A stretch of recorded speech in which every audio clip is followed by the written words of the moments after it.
Yeah, that's the sound. Fuck, I fucked it up. What'd you fuck up? It didn't pop the tab in the top. It just like You broke the seal. piece of shit. I can't do anything right. No, you can't. No. You're not good for anything around here. And I was about to pour the mixer without the booze. It's gonna be a long fucking night, dude. It's gonna be a long night. You're not even drunk yet. No, I'm not. I'm so low on alcohol right now. I've got to like pace myself here. Oh Jesus! I have 2 beers and that much vodka. So before we dip into the tequila, which That's is how just much going to be vodka I bad had news. last night. Then I had 2 White Russians. I mean, worst comes to worst, I'll start doing tequila shots, and then this show will get real fucking interesting real quick. Oh yeah, I want that episode. I want the episode where we both start by taking 4 shots of whiskey. I would love to see you do 4 shots of whiskey, Graham. Oh god, yeah.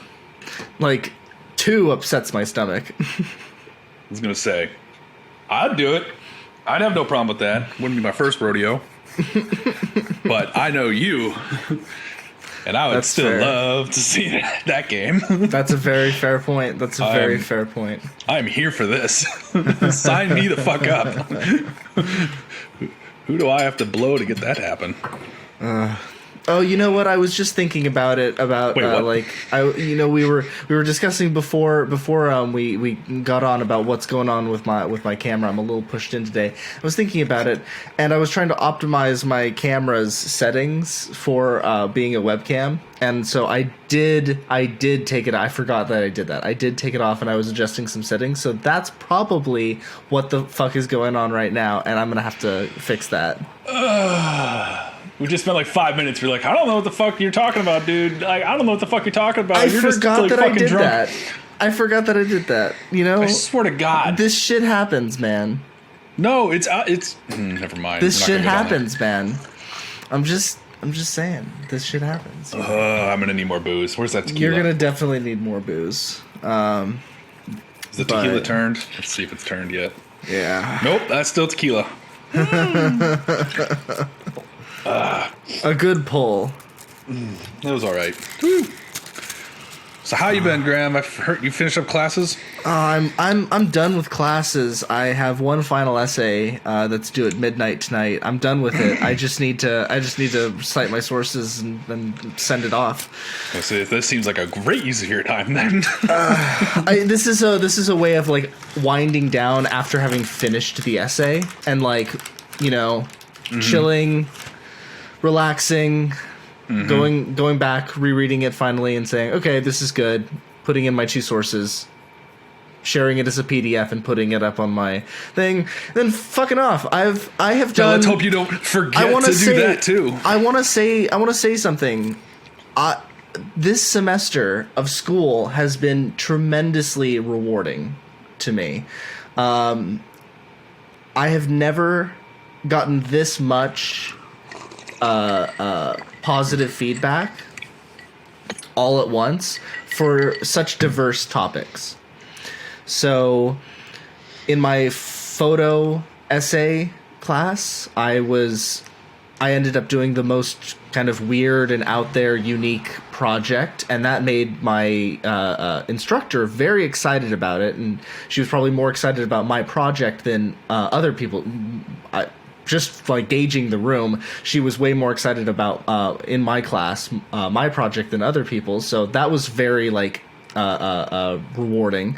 And then I was anonymously voted the best script in my creative writing class. And That's pretty dope. yeah, it felt very, you know, like holy shit. The last thing you need is more of an ego, but you Yeah, know. I know, right? But you know, when days where where that ego starts to really dwindle, it's good to have that boost. This is And- true. That's good, man. Good on you. Yeah, so that felt really good. And then in my indigenous film class, the final project has been kind of we're curating a film festival, and we chose a theme, and then we all pitched in a movie that we wanted to show at the festival that would contribute to the theme. And from that list of movies, there's probably 15 people in the class. From those 15 movies, we chose about 7. 6 or 7. And mine was the second highest voted film. So that felt very, that felt very good. And gratifying. Very gratifying of just, I for the first time I made good choices in all my classes versus the one I was most interested in. So yeah, this semester has been probably one of the most rewarding semesters of school that I've ever had, and it's a good feeling. Now I know what those overachievers in high school felt like. Bunch of assholes they were. Bunch of assholes. Fuck those guys. I know how I felt when I was at film school. Yes. Now I do know exactly what you felt like, you fucking Bunch asshole. of asshole, right? Yep. That's me. Yeah, that's how I felt at film school, just elated on all fronts, because everything was just fascinating to me, and everything was good, and, came up Cory. But, Because I fucking made it come up, Cory. Yeah, exactly. Exactly. You made it come up, Graham. Yeah, this semester. We'll see what happens next semester. Yeah, next semester. We'll see what happens. I took 4 classes this semester. I'm taking 5 next semester. Oh, man. And he's gone, folks. And he died. Vamp while I finish rolling this joint. Roll that joint. Speaking of film school, I will do a big shameless plug and say I just came back from New Jersey, where the short film that I produced, written and directed by Nelda, production managed by yourself and a host of other VFS FP 189 good folks.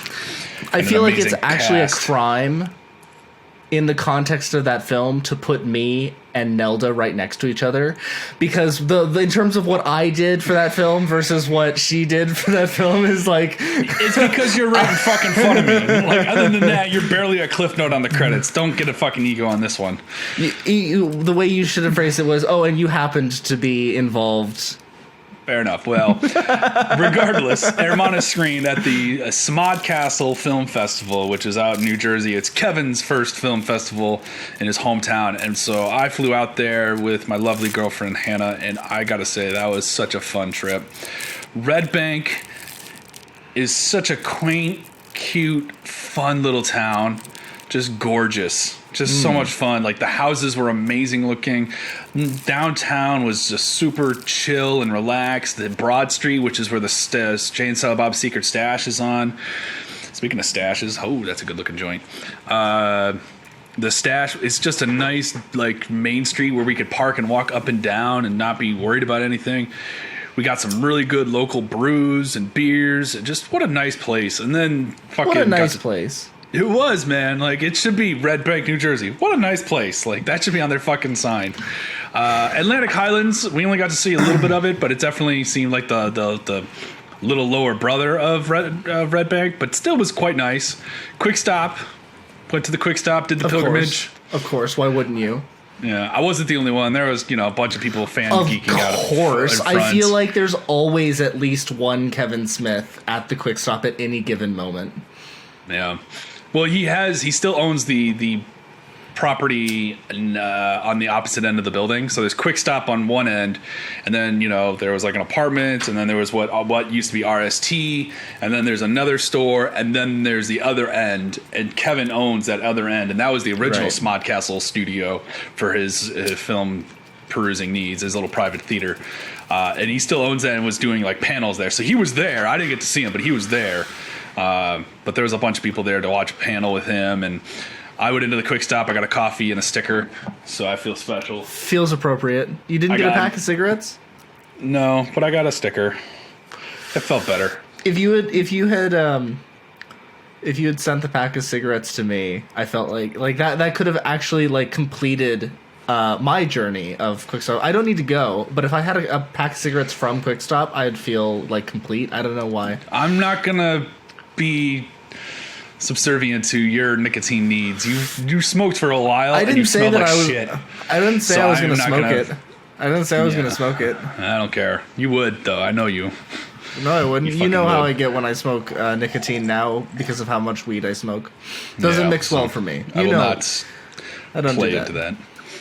So it was good. And then Hermana screened. The entire theater loved it. Granted, it was 4 people, including myself. Oh, no. Oh, that's the saddest thing you've ever said. And Hannah was the other one. But there was 2 other dudes from Rochester, New York. Why didn't you just say the whole theater loved it and leave it at that? Because I thought it'd be a funny butt. No, you made that so sad. I'm being honest. If I'm editing this, I'm cutting that out and making it sound like it was a tremendous success. Fair. Well, the entire theater loved it. And including, we've got to meet, so there was 3 movies in a row. There was one that was called A True Spaghetti Western or something like that. It was a high school project. Some kids did in high school. It was pretty funny. It was a traditional Western, outlaw kills a brother. So the other brother goes after him, but all the characters are named after like spaghetti and pastas and stuff. So it's like Tone Penne and Rigatoni and Angel Hair all going at standoff. And, they use like pasta for blood effect and stuff. It was pretty cute. 5 minutes short. Hermanas played. And then after that, they had a feature-length film called Bottom Feeders. And you could tell this was like truly inspired by Clerks. Very much in that same vein of just 2 guys who need to either shit or get off the pot. Right. But it was pretty fucking funny. Like Hannah and I were laughing out loud several times, and we got to meet the producer and the editor, and they were just hysterical guys, and the movie was hysterical. I've got their card, and I'm going to send it to you so you can look this up on Amazon and watch it. It is pretty. I think you'll get some good laughs out of it. It's It's about the same quality as remember Joel's movies. High School Shooting, the musical or something. I actually really liked that movie. Apparently I was maybe the only one in the class. I didn't hate it. I thought it was super meta and weird. Yeah. And I thought the subject matter was a little not exactly the best subject matter, but I do appreciate how meta Joel got with it. But it's in the same, they were in the same vein of like production value and quality, and it was solid. It was very well done. So, really good time. So there's my shameless plug. Hermanas Smodcastle Film Festival. Got the shirt. So I'm excited. Yeah. I stopped into the stash too. I got a shirt there. I also met Mike Zapsik's brother, who's a photographer. Really? So for those who've watched Comic Book Men, Mike Zapsik's one of the guys who works at the comic book store, and he's like the resident expert on comics there. And his brother Tom was a photographer doing pictures on in front of the backdrop red carpet area. Super nice dude. So well, that sounds like a lot of fun. Really good time. So. And since we've given so much attention, I mean, God, 13 minutes. No, so much time to indie and student films. I think that we should give an equal and perhaps more substantiated amount of time to big budget film trailers. That was probably your worst transition yet. How dare you? I thought that was amazing. That's because you're smoking weed. That was pretty god awful. But you do bring up a good point. This past week, beyond my small movie bullshit, behind your semester of awesomeness, this past week we had some pretty big trailers drop getting ready for 2023. And considering we talked about Mario last week ad nauseum, I'm pretty sure I got nauseous on that one. I say we keep the trend going. Let's talk about some of these big budget trailers that dropped. Let me start with the worst thing, because I feel like there's a lot of traction here of just bashing the fuck out of it. Transformers. I have a lot to say about this. First off, they fucked up the trailer. I don't know if anybody noticed this, but they fucked up. The first 3 seconds, or the first 6 seconds and the last 6 seconds are the same exact. Frame for frame, the exact same stuff, and it looks like they were trying to do something where it's like, oh well, if it goes into a loop, it can go into a loop or something. So people can watch it through, and yes, I know, but it will just go and it'll be seamless. But the thing is, it won't be seamless because you get to the end, you watch the scene over again, and then if it goes into a loop again, you're just going to see the same scene twice in a row that time, and it is it was actually nauseating because I started watching the trailer. I was like, "Oh, I don't like this first scene at all. This isn't giving me a good impression." And then they ended the trailer with the exact same thing that told me I don't like the look of this. Just to be on the same page, are you talking about Anthony Ramos like casually coming out of the car? Yeah, and then the car turning into a robot that's walking next to him, and like, and they're in like this like alleyway. Strut. Yeah, it looks like yeah. Okay, each side highway we all think or of the something. same scene. Yeah. It's Anthony Ramos, gets out of a car. I have it pulled up. Drifting. I have it as a reference. I have it pulled up. Yeah, oh right, well, it's next to like a fucking overhead bridge on the street. On the street, yeah, it's terrible. It's awful. It's so bad. It shouldn't be there. And I do like Anthony Ramos. He was, he's known from Hamilton. He's known from In the Heights, and I liked him in both of those. So I like him as an actor. But holy shit, was this trailer bad? Yeah, it's. Well, let me ask this question: who the fuck is asking for more Transformers movies? I honestly cannot answer that. I have no answer to that question. I don't know. Kids? They're not making them for kids anymore. They're not kid friendly. They're too violent. They're too sexual. They've always been sexual. That's what I'm saying. Is they've always been too sexual. 2007, Megan Fox, before she went all cuckoo for Cocoa Puffs. Yeah. I mean, she still is. It's just she's crazy, but she's crossed the what is that from How I Met Your Mother, the Lisa Mendoza diagonal. Diagonal, yeah. If she's this hot, she's allowed to be this crazy. Yeah, but she's crossed over. Oh, I don't know. Megan Fox is still a 10 out of 10, so she can go up to like that. I don't know if she's like yeah, I don't know. But the point is, like, they're too violent, they're too sexual. The science that they try to put in when they do is always too complicated, and it even confuses the stupidest viewer. Like, I resent that. The scenes, the science that they put in there will all of a sudden get super technical, and it won't mean anything, but it will be so technical that the audience just goes, huh? They're not good movies. They're bad movies. They're terrible movies. We shouldn't be giving money to Michael Bay anymore. He has proven himself time and time again that he cannot be trusted. He was given a camera, he fucked it up, we gave him a camera again, and he fucked it up over and over again. Why do we keep giving him a camera? We should lock him up in jail. He should be in prison for what he has done to cinema. Is he the one who's doing this one, though? I don't know, and I don't care, because he was involved in all the previous ones, and so he started this, and he should fucking suffer for it. Redeeming quality. No. Redeeming. This one is being directed by Stephen Capel Jr., who is most people know him as the director for Creed 2. I heard Creed 2 was bad. I heard Creed 1 was amazing. I've heard solid things about both of them, and I mean, they're making a Creed 3, so... But that one's being directed by Michael B. Jordan, so I guess he didn't do something right, because they didn't bring him back. Exactly. Anywho, I still, again, who the fuck is asking for this movie? The VFX looked atrocious. Like, there's that opening shot of Optimus pushing in on him as he's, standing off against a gorilla, and it's like, holy shit, I've seen toys that look more realistic than that garbage. The problem is with Transformers movies is that every single movie that comes out, their trailer showcases the advancements that they've made since the previous film in what the Transformers look like and how the transitions happen and stuff like that. And this the transforming, yeah.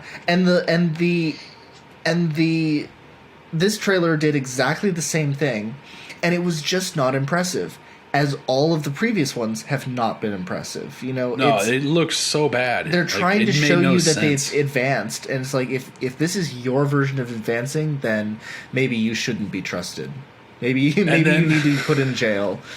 and then something that stuck out in my head that I was laughing at, and we'll touch on this a few times, is the song choice. They've got this symphonic, slow, melodic version of Biggie Smalls, and they've cut out the worst part of that song. well, maybe not the worst part, but like the term that I will not utter on this podcast, because the lyric goes, "If you don't know, now you know," and he says another word in there. Again, I will not utter it on this podcast, but it starts with the letter N. And it's like just the most awkward, empty space in the trailer for those who know the song. Did you catch that, or is that probably before Biggie Smalls is kind of before your time? I wasn't paying attention to the music. I was just like, yeah.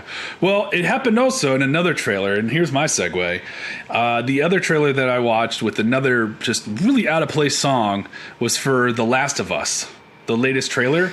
Featured it was interesting. They did a weird version of it. I've seen lots of trailers do that, and I thought that they did it well here. They did it well here. I disagree. I thought it was a very out of place tune. Like, a lot of trailers will do that. They'll take popular songs and do a cover of it and make it seem different. I mean, it happens all the time. But Take On Me for The Last of Us felt really out of place and weird. I don't know what to tell you.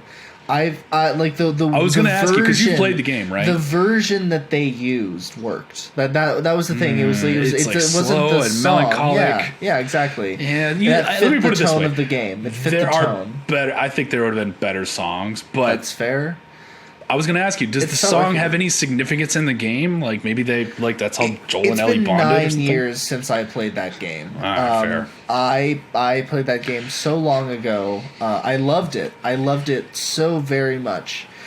But I cannot say in good confidence everything that I remember. So I don't know if Take On Me is significant within the game, but I will say that the way that the version of the song that they used fit the tone of the game. And so in that sense I'll allow it. If it was just the song Take On Me by the original band, then it would be like, okay, something's wrong. Yeah, exactly. That doesn't work.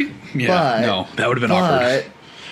What they chose to do, and it definitely felt like marketing, but the content behind the song was promising. And what I saw there was, okay, this very much looks like the game, and it looks like they brought the creators in, the people who worked on the original game, who wrote the original game, who created the world, and they are being given the opportunity to expand that story. They're being given the opportunity to take it to the next level, because... And this is a little insight from a friend of mine who is a game developer. The way game development works is basically they'll start with, they have an idea, they say this is the world we want to work within. What are the mechanics? And that's where they start usually. It's usually what are the mechanics of the game? How is it going to work? And then the story builds from there. The story in game development, typically they work backwards from how film works, where you start with the script. So because in game development it's a very collaborative thing. It's all about the product instead of the art. I shouldn't say that. That's not true. It's not about that. It's about the game mechanics. That's the important part to them. And now oftentimes like if a writer is in charge of the game or like goes in with the plan of what they want to do, that's different. But if it's a studio working on it, typically they start with a committee. Games are committees. And so I get the sense that the writers who worked on The Last of Us, the game, had to make concessions based off of, game mechanics, and they're now going to be allowed to tell the full story that's not just about, okay, how is the player involved, So that'll be exciting. We'll see if they pull it off. Maybe the reason Last of Us was so engaging was because of the player involvement and being a part of it. But I disagree with that, because I've always it's been always a game on my list. I've only played through the first couple hours, and I have a hard time with that survival horror mechanic, because it's just not how I like to play games. But I need to persevere through it, because everybody I've talked to, this game is all about the story. Yeah. This is very much a narrative driven game. Yep. You know, the combat is decent, like it's okay, the survival elements are all right, like it's good, not great, but it's the story that makes this game so rememberable to that we're still talking about it 13 years later after its release, because I think it came out in 2009. I thought it came out in 13, but I could be wrong. Maybe I'm thinking 13 and that's where the math came in instead, but yeah. Regardless, we're still talking about this game today when it's very much, it's at least 2 generation consoles ago, because it was on the PS3 originally. Yeah. Excuse me. 2013, yeah. That's okay, so it was like That's right fine. at the end of it was like one of the last great PS3 games. Yeah. If not the last great one. And granted, what I've played is, just the first couple hours, but gotta say, Pedro Pascal, holy shit, does he look like he's really good in this role. He's really nailing it so far. And I'm really excited about, I'm forgetting her name, but the wonderful young actress from Game of Thrones Season 6 playing Ellie. Like, that's going to be amazing. I think that she is perfect casting. She is definitely going places, especially if she's doing that other show on Amazon.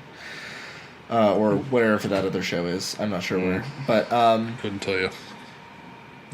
But yeah, Pedro, man, he's just getting all the work, and you know what? I'm here for it. Like, I'm here for it. Everything he's doing is just fantastic. Yeah, like, give this guy everything. Absolutely. They're talking about making a God of War TV show, and they're like, who should play Kratos? Pedro Pascal.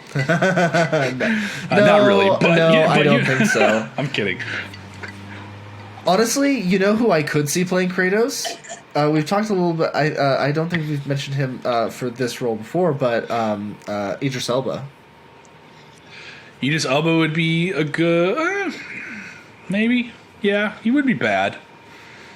There's been talks or just get the actual guy who plays him in the game. Well, he's in the people have been I've seen a lot of voting on social media, and it's 4 people. We're talking Dave Bautista, John Cena, some other big motherfucker, and Christopher Judge, who is the current, the guy who plays Kratos in the last 2 games. He's a fucking motion capture. Beast. He's such a cool dude. He's a behemoth of a man. Can I just say, going off topic from what we're talking about for a moment, when I knew that God of War Ragnarok was going to be a good game was about a year before it released, and that was he in an interview said that he got injured while they were working on Ragnarok, and basically he was mostly fine, and he didn't fully need a lot of time to heal, but they were so hey, you take as much time as you need. We will postpone. We will push this back. What we care about is your safety and your well-being. So we want you at 150% before you come back. So he ended up turning 7 months into 13 months of resting. And when he came back, they were like, hell yeah, we're ready, and we're so glad that you're you took as much time as you needed. I knew that when I heard that, I was like, this is a studio that cares, and they're not trying to force anybody to do shit. A lot Sony. Of studios out there, yeah. Well, but specifically Santa Monica. There are other Sony studios that have gotten in trouble for crunching, but Santa Monica doesn't care about that. They will put the art know that first. game's going to be good regardless. Yeah. I knew that game was going to be good after the first one. While playing the first one, the sequel's going to be amazing. Well, of course. But at least, that's good that they have strong moral and ethics there at Santa Monica, so that's always nice. So, getting back to what we were talking about. Let's dive back into the trailers, and let's bounce back to another trailer for a franchise that, I'm sorry, it is beloved. I love it to death, but nobody's asking for this. Indiana Jones and the Dial of Destiny. Which, I'm sorry, sounds like the worst. Of Doom? The catheter of... The catheter of the Doom? Yeah, that's what Harrison's got to look forward to. Dial of Destiny sounds like a fucking Ratchet and Clank subtitle. Yeah. Or a fucking... a World of Warcraft expansion. It should be the Dentures of Destiny. Right? Dial... Oh, just no. All the no. And I love the first 3 Indiana Jones movies. I love those growing up. But I they love had the their first and third time movie. and place. Temple of Doom's fucking amazing. Get bent. I'm not a big fan of it. It is. We're about to beef. Yeah, We it's not are a great. beefing. It's a very bad movie. You're a bad It has movie. some very offensive bullshit in there, and You see what you're making me do? unnecessary filmmaking choices. 1 and 3, however, are fucking solid gold. I loved The Last Crusade. I loved Raiders of the Lost Ark. Lost Ark. And when I was a dumb idiot kid, I liked the fourth one. When I was a dumb idiot kid, I liked the fourth one. I'm still. And then when I was like Hold 13, on. We're not going to move past this past tense thing. Like it was. Yes. You still are. Deal with it. When I was about have this. 13, Called alcohol. When I was about 13, I watched the fourth one again, and I was like, "Oh, this is bad." I saw it. I was in college, and they had a classroom with a theater-sized screen, a projector screen in there, and so every Friday night they would play a movie that was like out of theaters, but not on DVD, Blu-ray yet. Yeah. And it was $2 with your student ID, so you could go down and catch a flick. And I remember that's the first and only time I've seen Kingdom of the Crystal Skull, and as far as I'm concerned, that is one too many times to see that movie. Yeah, I've seen it considerably more times than that, and I'm not proud to admit that. But what I will say about the Dentures of Doom.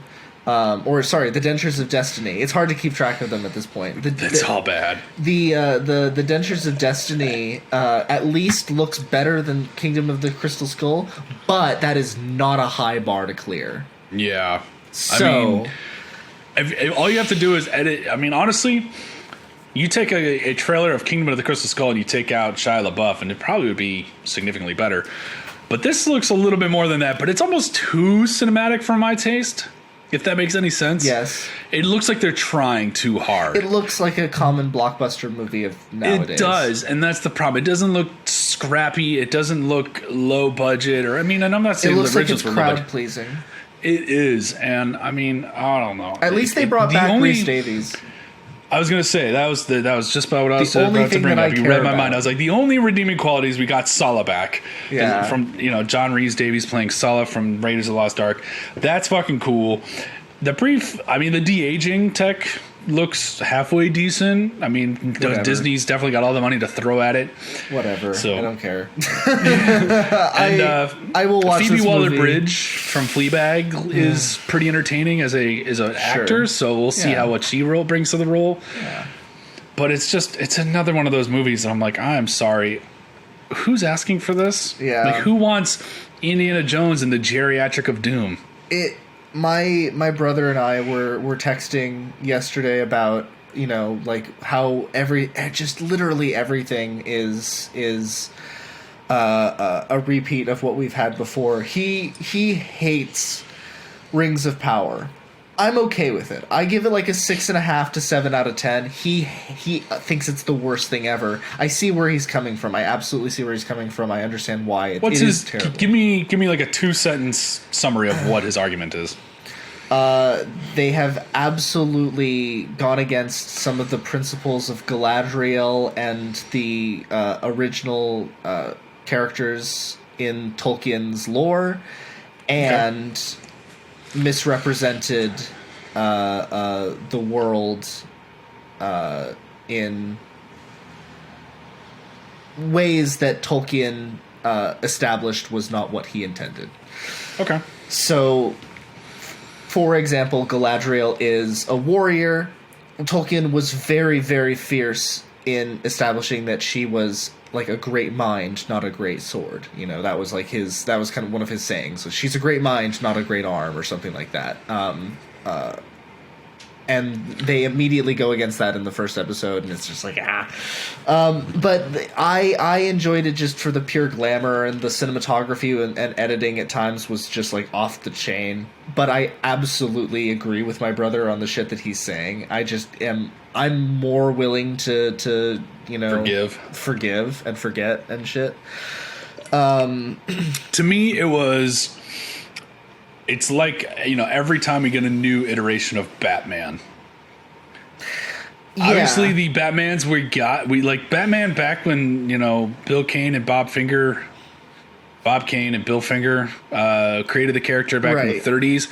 They had a certain aesthetic. They had a certain character in mind. I mean, shit, he used a gun in the first couple issues in Detective Comics 38 and so on. And then, over the years, you had different writers and different thoughts. And it wasn't until The Dark Knight Returns with, I think, who wrote that? Alan Moore. Like, did we really get, like, the dark and gritty Dark Knight? After, having the 60s Adam West iteration and stuff. That's Alan Moore. Man's insane. It is. No, I'm not. Man's for fucking sure. insane. But think about the psyche of a guy who dresses up as a fucking bat and runs around at night punching criminals in the face. Absolutely. Like, come on. Yeah. No, He's not off the mark. So, like, just like every Batman movie we got and a Superman movie, you get a little bit of a twist. You get a little bit of a different inflection and a different idea on what this world could look like. And yes, Galadriel is a great mind, and we've seen that in that show. But they gave her a little bit of a different twist that she's also a great warrior. Yeah, that's kind of what I was taking away as well. So that's the way I allowed it to be forgiven. But at the same time, it's like, why do we have to have, like, every single time we have girl boss, it has to be she's a warrior? Why can't we have the girl boss who's just super fucking smart? Like, that's the argument that's being made there. It's like, why does every single time we try and represent strong women on screen, they have to be a warrior in some way? Because it's if I had to swing in the dark, you and I can't speak to this. We'd have to bring on like Michelle woman, or Hannah or Lindsay or a woman, but like it's showing that a woman can do anything a man can do. I mean, case in point, look at fucking Éowyn, who was Tolkien's, like the way Peter Jackson portrayed Éowyn in the original trilogy is exactly how she's represented in the books, where she is a boss, and that's the thing. She has to hide in armor. She was that character. She was the strong like warrior character, but not every single. That's the argument that's being made here. It's like not every guy in literature is a powerful warrior. While being great at the same time. So why do all of a sudden, if we represent a great woman in something, it has to be as a warrior or a knight or somebody who who has to like be epic and kill things? That's fair. That's what we're getting at there. But let's get back to the trailers at hand here. And I think that we should talk about. We were talking about a game franchise that was being made into a series. I think we should go back. We should, we jumped away from that. We should jump back to it. Circle back. Yeah, circle back. Witcher Blood Origin. I have some thoughts. For fuck's sake, Graham, we've talked about this. I have some opinions. So... Stay in your goddamn lane. I didn't know this until I was just watching the trailer for the second time. I'm sorry for everybody's eardrums.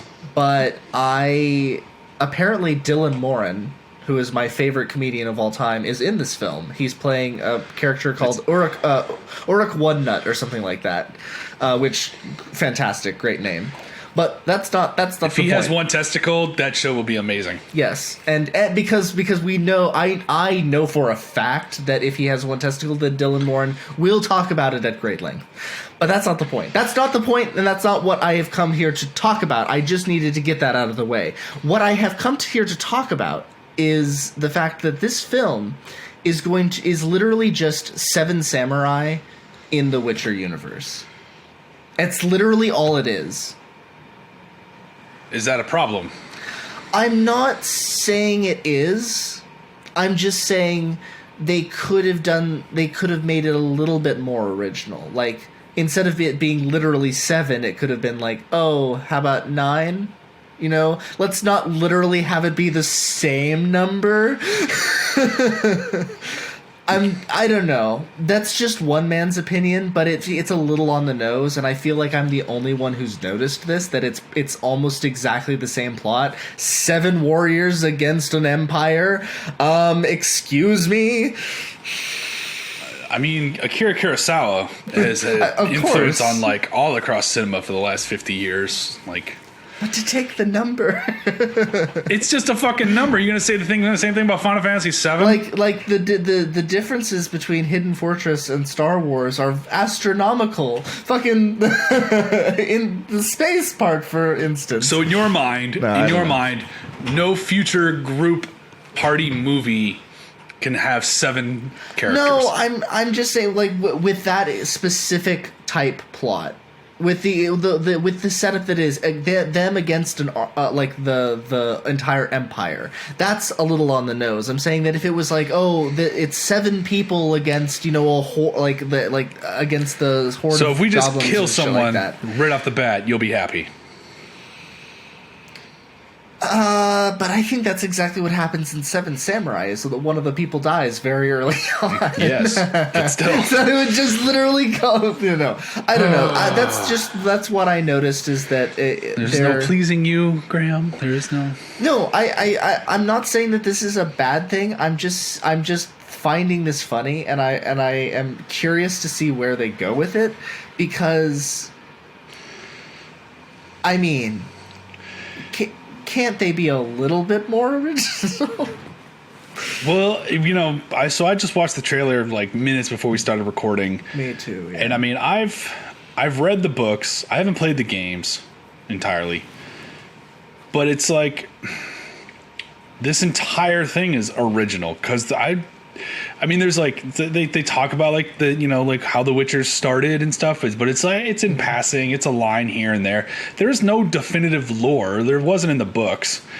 Like there's nothing crazy. Yeah. They don't tell like there once was 7 warriors who fought against the Empire. Like no, there's no tale in the books that discuss the beginning of The Witcher. So like this is an entirely original story, and I'm almost optimistic, because that means they're not confined to the rules of the book, which, I mean, granted, the series with Henry Cavill has never really stuck to the book anyway. Yeah, that's what I was...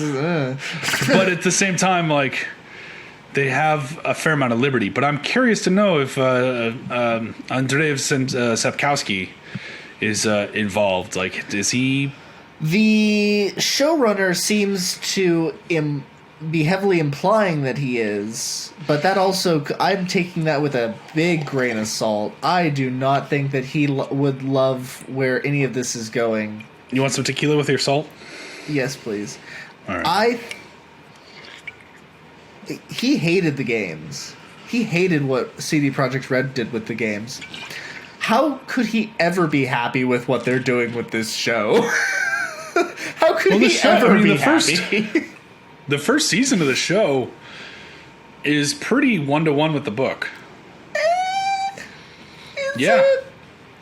It's pretty close to the books. It's the one book in the series that I've read in its entirety is the first one, and The Last Wish. The Last Wish, and that season did not match up with it. It matched up with it's it like not 50, 1 for 1. It was like 50-50. It was like half of it was I'd be there, like half 80, of it 20. was different. I think they hit all the main beats. 60-40. And then they fleshed out 75-25. They fleshed out 55-65. Wait, that I'm doesn't... gonna ask you to check your mouth on that, homie. 65-35. All right, 60-40? 65-35? Yeah, 65-35. They fleshed out, I think, a lot more. And Graham's gone. Oh, do not cut that out. That was fucking amazing. Graham just lost his shit. They just were able to flesh out a little bit more in terms of the tertiary characters, at least from the books, like Yennefer. Like Yennefer in the first, she has like 1 or 2 stories in the first book. But they hint at a backstory. So they just kind of fleshed out that backstory a lot more, which I thought was brilliant. It's like, I remember watching it with my brother who'd only read the first book, and he goes, oh, yeah. Oh, like that's really cool that they talked about her more.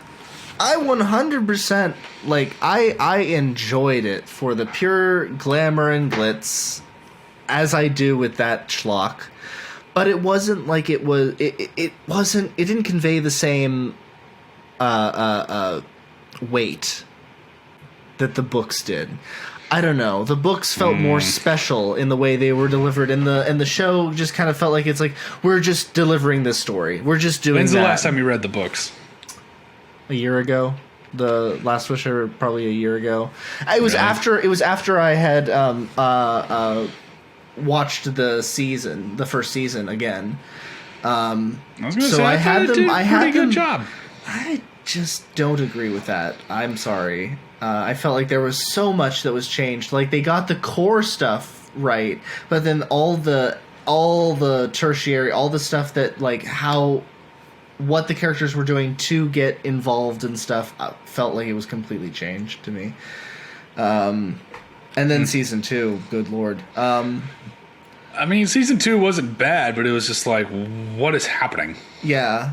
But anyway, we're not here to talk about that. We're not here to talk about that. We keep getting sidetracked. Blood Origins looks I'm interesting. I'm willing to give it a try.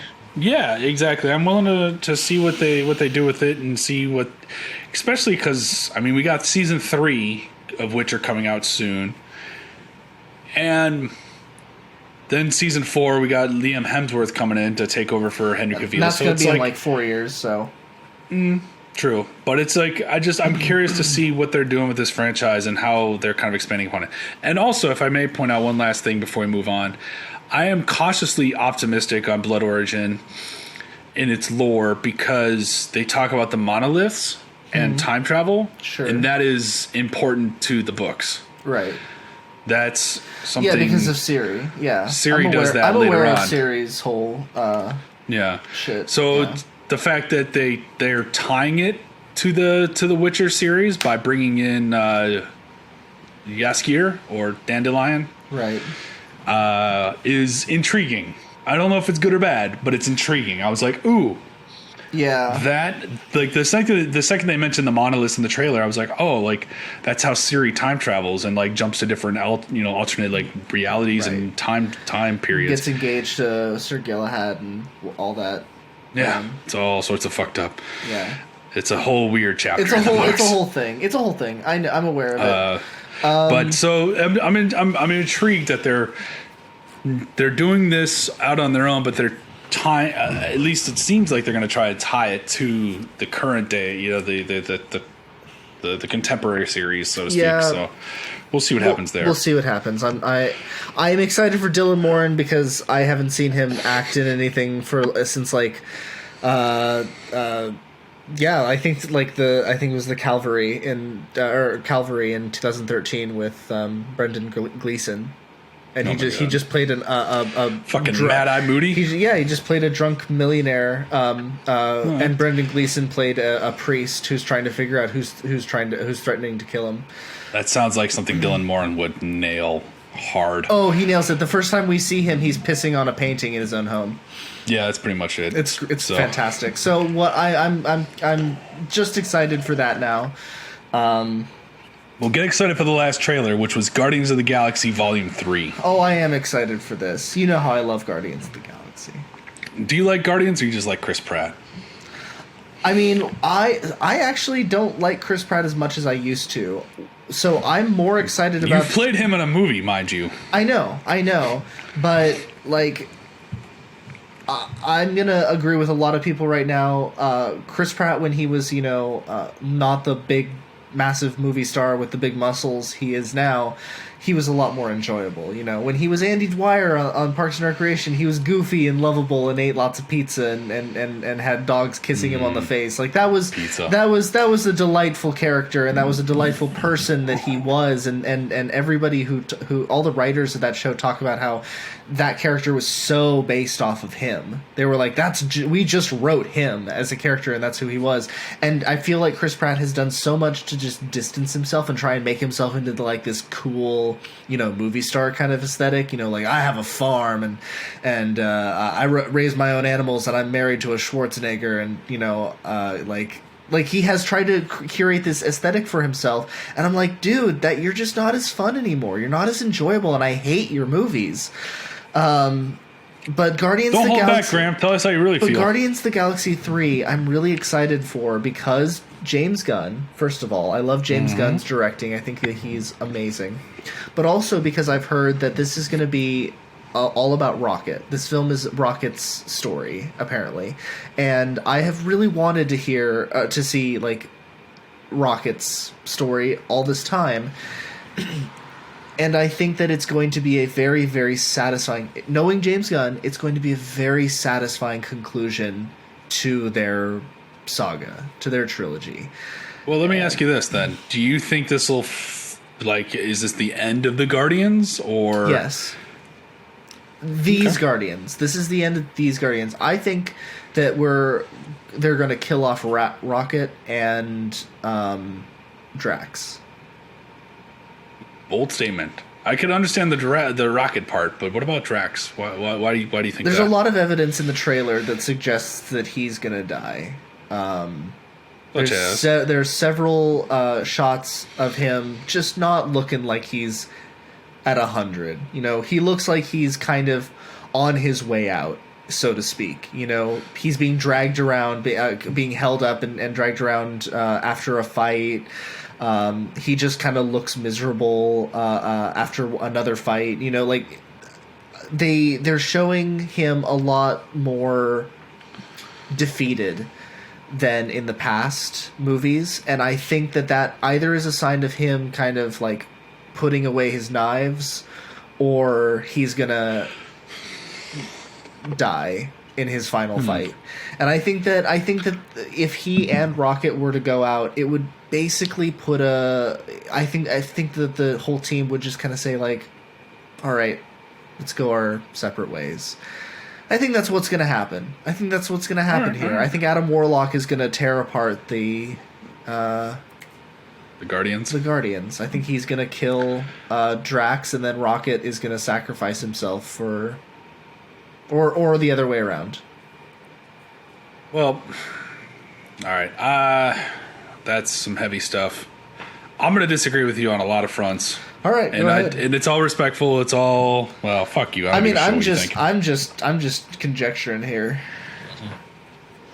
We crack another beer and tell you why you're wrong. Okay, go ahead. So first of all, Warlock is a hero in the books. So I doubt he's going to kill any of the Guardians. He's going to kick the shit out of them. That's a good point.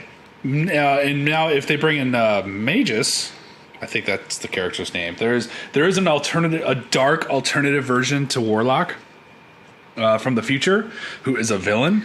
And if they somehow bring him in, then yeah, that could happen. But I don't know. Warlock himself is not gonna. I don't think he's gonna kill a Guardian. I think he's gonna beat the shit out of him. I feel like they're gonna do a reverse Wanda, where at first we thought Wanda was good, and then she kind of went bad. I think they're going to have him start out being bad, and then eventually becomes good. Yeah, that's what I think. I mean, that's kind of how those anti-heroes go. Yeah.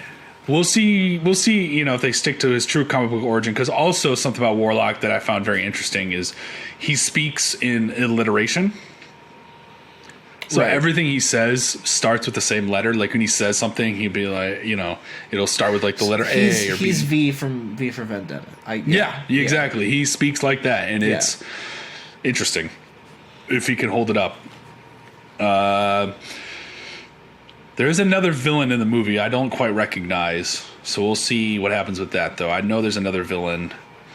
I definitely can agree with you. I think Rocket is going to die. And my theory, based on what we've seen in the trailers, is because it opens up with the Guardians as part of like the Nova Corps. It looks like it looks like they're true space cops at that point, or like elite Nova Corps. They're like their own task force. They're very sold out, and I think that is going to play heavily. And I think that because Quill in the books is like is a hardcore space cop basically, and I think he's going to go that route, and that's when it's going to disband the Guardians, is like the conflict of interest, and then something like that. I think he's gonna at the end of the third movie, that's going to be his thing. Is like I'm a space cop now. Like that's my and we're my place in life. Or a teaser for Nova, the character Nova, right? We've seen Zoe Saldana back as Gamora. What do we think's going to happen with that character? I think that the third movie is going to be about Peter Quill trying to like reconnect with her. Obviously. Obviously. And I think that this film, they're probably just, because it's the final one, they're gonna have it, in some way or another be satisfying for the viewers, even if it doesn't have them ending up together. It's James Gunn. It's going to be a satisfying conclusion. He's pretty good at subverting expectations while still giving you an ending that you're happy with. Yeah, exactly. So that'll be nice. I'm excited to see what the effects of the holiday special have on the third movie, namely the fact that we found out that Mantis is Peter's sister. I'm just wondering if that's going to change their dynamic, even just a little bit. Maybe like make them more affectionate towards each other, and maybe like they start to help each other out more in fights and are like, "Hey, sister, like I got you, sister," and it's like, "I got you, brother." Like I can see Mantis being that kind of person because she's already like super enthusiastic about friendship. I can see her being very enthusiastic about like fighting next to her brother. So yeah, I could see it being subtle. I don't think it's gonna have a long-lasting effect, but I could see like a line or two, like I love hanging with my brother. Yeah, like if I got that line, that would be fantastic. That would be very satisfying. It's like, I love this because that very much fits with her character. But I don't know. I'm just excited for this film. It's weird. This is, I think, like the longest end to a trilogy at this point, or something. Like Thor was 7 years to Ragnarok, and Iron Man was 5 years to Iron Man 3, or 6 years, or roughly in there, and then Captain America was like 4 or 5 years. Like that was very quick. Very quick turnaround. This is what, like 9 years? This is 9 years, nearly 10, and it kind of plays well with the whole story because Peter even starts out by saying like, we've been doing this a long time, I think this movie will feature the biggest time jump between the second and third film. Yes, because it's like 8 years if you count the blip. Yeah, well, also the first film will the first to the second film is basically like a week, 6 months. Yeah, or not even. It's like 6 months apart. Yeah, they're pretty consecutive. Yeah, and then you have all the Avengers Endgame or Infinity War and Endgame bullshit, and then into this film. So yeah, it's like an 8-year gap.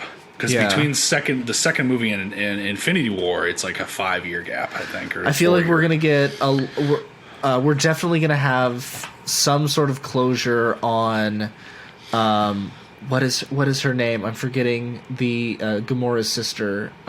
Nebula. We're gonna have closure on the fact that Nebula was the only Guardian who didn't get blipped. And Rocket was there too. Sorry, yeah, but okay, right. But I think that we're gonna have some closure on Nebula kind of being alone, because she and Rocket were like apart, and she was stuck with Tony for like that entire period of time, and we never really a month or 2 months or whatever. And like, I'd love to see them kind of like, if it's the last movie, I'd like to see some closure on some of those things from previous movies. I feel like we got a fair amount of closure in Endgame, but I would be interested to see, because now usually it's Gamora who's had the family and, been with the Guardians, and Nebula is obviously, been very jealous of that. Now it's the other way around.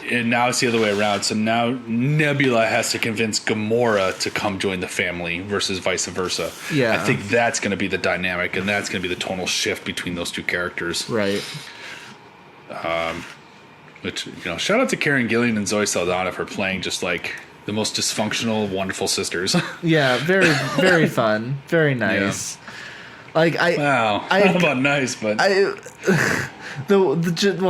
just their performance. Yeah, they do a good job. It's funny. I had forgotten, I think it was like 2019 or 2020, or it was back when Endgame was coming out, and I was seeing those, and I realized I had not been keeping up with them, so I was watching them when they were coming out, and then not like going back and rewatching, and so it had been basically since Guardians came out, the first Guardians, that I had actually seen it. And I went back and watched it. And I was like, "Oh my god, this is so weird!" Like I forgot their dynamics. Before going into Avengers: Infinity War and Endgame, so I've been watching those and being like, "Yeah, this is them," and then going back and seeing the original movies and going like, "Oh wait, Yeah, they hate each other." Yeah, like Karen Gillian, whatever how you pronounce her name, Gillen. She brought some sass to that role because I mean, she was coming off Doctor Who as a Doctor Who companion when she got the role for Guardians. Yep, where she was a very sweet and feisty companion, and now she's just this hate-filled blue chick. Like, it's funny. There are most of the Doctor Who companions have gone on to have very successful careers. Look at John Barrowman. Look at Catherine Tate, who was on seasons 7, 8, and 9 of The Office as Nellie. Like, there are a lot of people who were companions on Doctor Who and ended up becoming like massive stars outside of that. What's his name?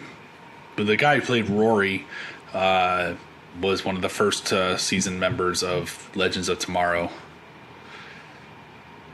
He was in that season. So. Oh yeah. The guy who like starts the Legends of Tomorrow. And then he plays Rip Hunter. Yeah. Rip, that guy. I know him. Yeah, that was Rory. And then he fucked off very quickly. And I actually kind of lost interest in the show after he left because I was like, oh, he was what grounded me. He was the worst part of that season, but. But they lost the person who started the show, and so when you lose the protagonist, it's like, oh, what the fuck? It felt like he was the protagonist, and everybody else was like the thing. Like he had gathered them, and he was going to be the leader, and so just not him disappearing felt kind of weird. He does come back in a capacity. I know, but I had lost interest at that point. But yeah. That show went off the rails quick. We're not going to talk about that tonight. So it's for another night. That's for another night. God damn it! Trailers wise, though, I think we've given enough of our thoughts and opinions. Yeah, agreed. We've annoyed the kids for an hour. That's way more of their time than they can probably spare. Yeah, but I'm sure that the people listening at home are just clamoring for more content. Like I'm sure that they're just going wild for more content from us. So for sure. Why don't you tell us a little bit about some of the other content that you create and put out there? I put it all out there. I don't want to know about that. So just don't. Please don't. But in the meantime, I'm on social medias. Are you? Hey, yeah, you can find me occasionally. Hit me up on Facebook, Instagram, Twitter, OnlyFans, YouPorn, RedTube, whatever floats your boat. At RokeseyBoy, ROKESYBOY. I'm usually around. I'm pretty quick to respond to things. Usually pretty drunk at most moments in my life, too. So you'll probably get a drunken response regardless. Yeah, life is good. I'm trying to... I am pulling, some of the stuff from my work to put on a portfolio. I'm going to try to get, talk to my boss and see if I can upload some more of my work to my website, which is a long-ass URL that I'm not going to mention here. So it's in the description. It won't be in this description, but it's in the it's in the social media sites though. If you go to Instagram or Facebook, you'll find the link. Yeah. Very good, very good. And if anybody is clamoring for written content, you can find me at mad-musings.com. You can also find me at outrageous_creation on Instagram and Facebook, all those places. Graham, I want to see your MySpace. I'm thinking of getting. I don't have a MySpace. I'm thinking of. I started getting my TikTok started. I don't care for TikTok, Christ. but it's necessary evil. So you can No. find me there at No. mad_musings. And yeah, just you can find my short stories, my shorter stories, and all my written art at mad-musings.com. If you start a TikTok, to quote Barney Stinson, friendship over. And on that note, this is the last episode of Drunk Thoughts and High Opinions. Christ. If only we were that lucky. No, because next week, let's see, next week is going to be, do the math. Cory can't do math. Maybe we'll talk about James Cameron and Avatar, because Way of Water is coming on next week. Or maybe we'll have finished God of War. We can finally talk about some of the crazy cool spoilers. I think that we should save God of War. I'm going to be visiting my brother in Poulsbo, Washington, around Christmas time. I think that we should do a special episode and bring him on as a guest, because he is an expert in Norse mythology. He has done extensive readings in all things Norse mythology, and I think that he would be a valuable person to have on to talk about, the various things that they did with the game and how they compared to the original lore, and because they've done a very good job of being faithful and paying homage with the changes that they make. So I think that we should maybe consider doing that. I don't know. We'll talk about that. I am open to the idea. I'm just going to need some support financially so I can buy enough alcohol to deal with 2 Stebnevskys in a video call, because that's going to require a lot of alcohol. Fair. That's going to require like a couple of 6-packs and a 5th. That's fair. You know what? So And we'll get there. Yeah. All right. Well, in the meantime, see you later, folks. Good night, everybody. Thanks for joining this week's episode of Drunk Thoughts and High Opinions. I've been your Drunk Thoughts, Cory. And I have been your High Opinions, Graham. It's been hi. I'm out of Cheers. here. Get the fuck out of here. Here. Cheers, everyone. Cheers, everyone.